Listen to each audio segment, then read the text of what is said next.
खुशामदीद। कभी सोचा है कि घर बैठे एक कामयाब कारोबार कैसे शुरू हो सकता है, वो भी सिर्फ चंद हजार रुपयों में? आज हम पाकिस्तान में शहद के कारोबार का एक मुकम्मल और आसान रोड मैप समझेंगे। तो सबसे पहले ये समझते हैं कि ये मौका इतना खास क्यों है। जैसा कि हम सब जानते हैं, शहद में शिफा है। ये सिर्फ कोई मीठी चीज़ नहीं है, बल्कि एक ऐसी प्रोडक्ट है जिसकी लोग तहजीबी और मजहबी दोनों हवालों से बहुत कद्र करते हैं।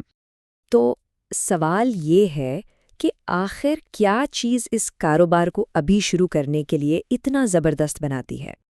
देखें, इसकी डिमांड की 3 बड़ी वजूहात हैं।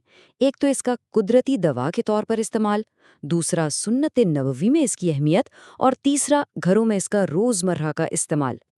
अच्छा, बेचने से पहले एक माहिर की तरह सोचना बहुत ज़रूरी है, यानी ये जानना कि बेचा क्या जा रहा है। तो आइए शहद की दुनिया को ज़रा करीब से देखते हैं। मार्केट में मोटे तौर पर 2 किस्म का शहद मिलता है। एक है फार्मी शहद, जो बड़े पैमाने पर बनता है, और दूसरा है कुदरती या जंगली शहद, जिसे उसके खास होने की वजह से ज़्यादा कीमती समझा जाता है। ये एक ऐसा सवाल है जो तकरीबन हर गाहक पूछता है, और ये एक बहुत बड़ी गलत फहमी है जिसे दूर करना बेहद ज़रूरी है। इसका जवाब है बिल्कुल नहीं। शहद का जमना तो दरअसल उसके खालिस होने की निशानी है, ख़ास तौर पर कुछ किस्मों में, जैसे सरसों के फूलों का शहद। और अगर कोई फिर भी शक करे तो उन्हें समझाने का एक बहुत आसान तरीका है।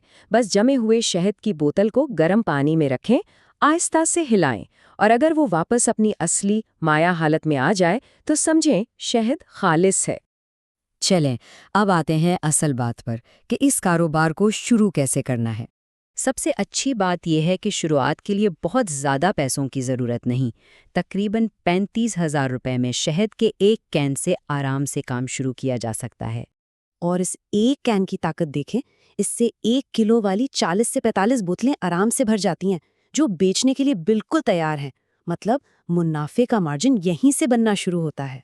पैकेजिंग बहुत अहम है।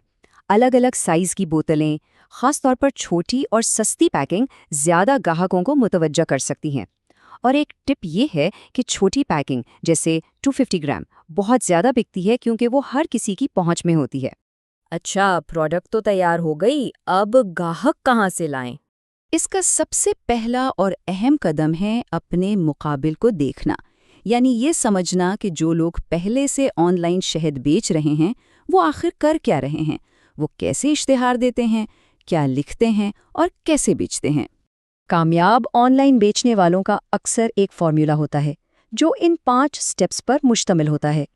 पहले ग्राहक की तवज्जो खींचो, फिर अपने प्रोडक्ट को मसले का हल बताओ, और आखिर में उन्हें खरीदने पर कायल करो। और इस पूरे फॉर्मूले की जान है कॉपी राइटिंग, मतलब ऐसे अल्फाज लिखना जो सिर्फ मालूमात ना दें बल्कि पढ़ने वाले को फौरन एक्शन लेने पर मजबूर कर दें। तो सेटअप हो गया, मार्केटिंग भी समझ ली, लेकिन कामयाबी का सबसे बड़ा राज क्या है? सारी कहानी घूमती है ट्रस्ट सिग्नल्स के गिर्द, यानी ऐसी कोई भी चीज़ जिससे ग्राहक को खरीदते हुए इत्मीनान महसूस हो, जैसे कैश ऑन डिलीवरी की सहूलत। ये एक बहुत बड़ा ट्रस्ट सिग्नल है, क्योंकि ग्राहक को पैसे तभी देने हैं जब चीज़ उसके हाथ में आ जाए। माहिर ने उस पूरी बात का निचोड़ 2 लफ्ज़ों में बता दिया। असल में एतमाद बिकता है। शहद तो बस इस एतमाद का एक सबूत है। तो आखिर में सोचने की बात ये है कि पहला ग्राहक जब आएगा तो उसका एतमाद कैसे जीता जाए। पैकेजिंग से लेकर पहले इश्तिहार तक और पहली गुफ्तगू तक, हर चीज़ उसी एतमाद की बुनियाद बनाती है।